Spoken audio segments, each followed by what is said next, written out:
Here I have a 2025 Genesis GV70. Genesis is Hyundai's luxury brand, and they make some really compelling cars. I'm going to show you around the GV70 today.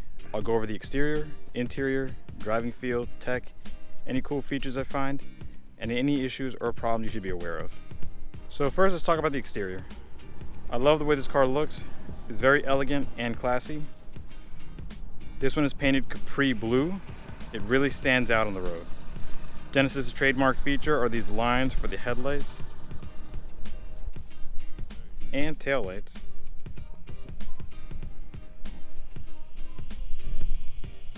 It gives the car a cool and unique look.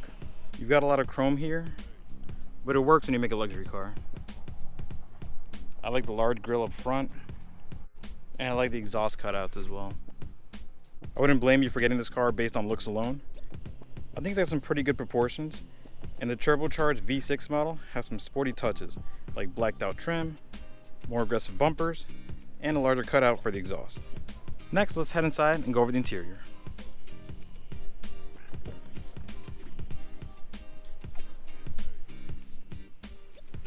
This is a nice place to be. You got great materials, and the door flows right into the dashboard.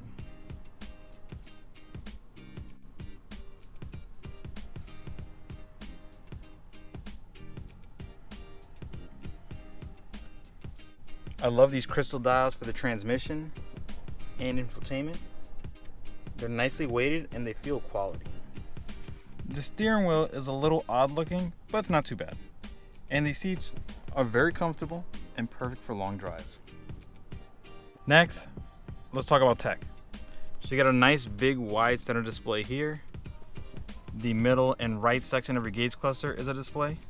And you have a little display here for your climate controls. You have a wireless charger in here, along with some additional charging ports. Oddly, no USB-C though. You get, in my opinion, one of the better auto driving systems out there, mostly because it's not needy or intrusive. You can have the car steer for you while you control the gas and the brake. I was able to go a whole 2 minutes without the car telling me to touch the steering wheel. And it just flashes at first before having an audible alarm or chime. It's not annoying, and as long as you keep your eyes on the road, it'll just give you gentle reminders to touch the steering wheel. I'm not a fan of climate controls in a screen, but this is okay because it actually has its own separate screen. I don't have to go digging through the center display.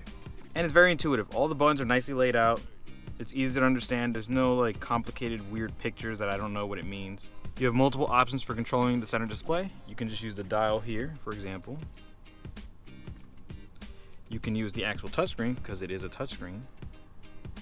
And then I discovered this by accident because my hand brushed up against the top, but you can use your finger to just swipe across. I could just swipe and I can go through the menus. I feel like the actual dial itself, or just touching it, is a lot easier and better, but it's nice to have a bunch of options. Next, let's talk about performance and fuel mileage. You have two engine options, a 4-cylinder turbo making 300 horsepower and 311 pound-feet of torque, and a V6 turbo making 375 horsepower and 391 pound-feet of torque. I have the 4-cylinder option right here. This one gets 22 miles per gallon in the city, 28 highway, and the V6 gets 18 miles per gallon city and 24 highway. Both options come with all-wheel drive. I have the 4-cylinder turbo and it feels really peppy. I've heard the V6 makes this SUV feel properly quick, so you don't have to worry about the car feeling underpowered. Either option is great. Next is driving feel. This car is extremely comfortable and compliant on the road.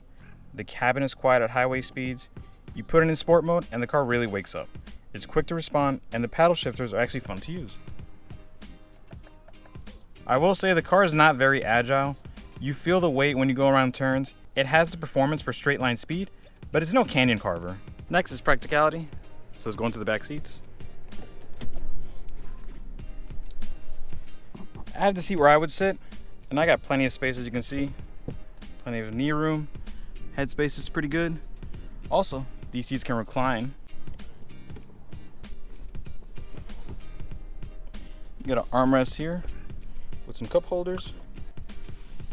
You get some climate vents, little storage bin, and 2 USB-A ports. You got a decent amount of trunk space, although the load floor is a little high. You can lower the back seats from here. but you have to manually pull them back up. You have a little charge port over here, which is nice. And then under the floor, you have a little extra storage here. And then, believe it or not, you get a spare tire. Nice.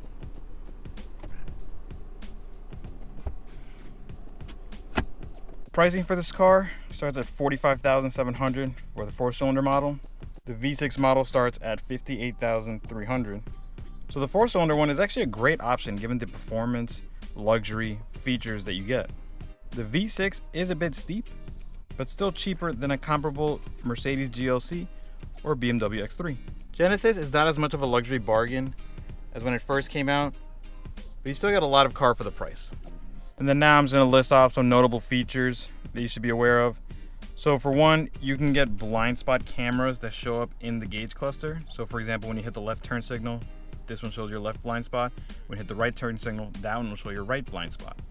There's also a feature that you can get where you can use the key from outside to move the car in and out of parking spots.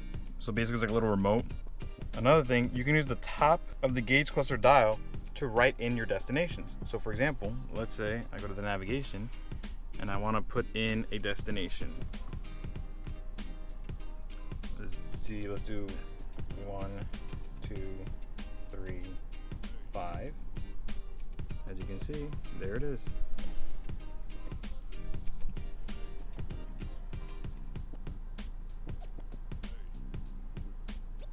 It does get confused sometimes, so if I do an L, sometimes it'll do a 1, sometimes it'll do an L, sometimes it'll do an I. So it's not perfect, but it is kind of cool that you have even that as an extra feature for putting in your destination. You can also load your driver profile with your fingerprint. So you have here this little pad. So you can set this up so that every time you touch it, it will automatically load all your presets, your favorite driving mode, anything, any specifications or configurations you have for the car specifically for you. So your driver profile can be loaded up with just a finger. And then also you have an excellent warranty. So Hyundai, Kia, and Genesis offer the best warranties out there. You get complimentary maintenance for 3 years or 36,000 miles, limited warranty for 5 years or 60,000 miles, and a powertrain warranty for 10 years or 100,000 miles. So it's good to know that if you do run into any issues, you'll be covered for a while. And then I didn't really have any major problems or issues, and there's really not that many cons to the Genesis GV70, but I will list some of the problems I dealt with and some of the cons to be aware of. So for me, anytime I use my phone for a phone call using my iPhone and using Apple CarPlay, everybody on the other side would hear an echo of themselves speaking. I had to change the phone to speaker, and use the actual phone speaker in order to be able to have a conversation. That's kind of annoying. I'm not sure if that happens with everybody or if this is just a one-off that I'm dealing with, but it's something to be aware of. And this happened with phone calls, and I even had a Teams meeting in my car, and same thing, people were just hearing echoes.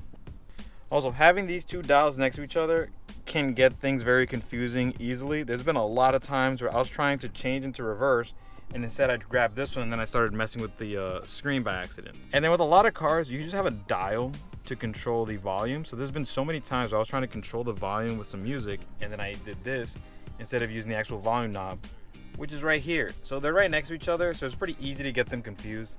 And this is just a little bit of a nuisance. It's not that big a deal. You'll get used to it. Another thing to be aware of is Genesis is still a pretty young brand, and it's not an established luxury brand like BMW, Mercedes, or even like the Japanese ones like Lexus, Acura, Infiniti. So the brand name is not as strong as some of the other competitors out there. And then lastly, long-term reliability. These cars are still pretty new, and the Genesis is a very young brand, so it's hard to tell how long these cars will last once they get into the 150, 200K plus miles. But Hyundai and Kia in general are not known to be the most reliable. It's not like they're bad, but if you compare them to some of the other companies like Toyota, Honda, I don't know about BMW and Mercedes, maybe it's about the same, maybe better, I don't know. But at least compared to some other brands, we don't know how good this is going to be long term. But given the track record of Hyundai and Kia, it might be a little problematic. So long-term reliability is just something to note when you're getting one of these cars. And there you have it. That's the GV70. So overall, I think this is an excellent luxury SUV. It looks great, has good power, and comes with tons of features. If If you're looking for a luxury car and don't want to pay the big bucks for a German car, or frankly, if you just want something that's different and you want to stand out a little bit, I think this is a great option. Check some reviews online and you'll see that people are praising Genesis for this vehicle. They've been doing a great job. If you enjoyed this video, leave a like, comment, and subscribe for more. Let me know what your thoughts are on this car. Anyone watching have a GV70?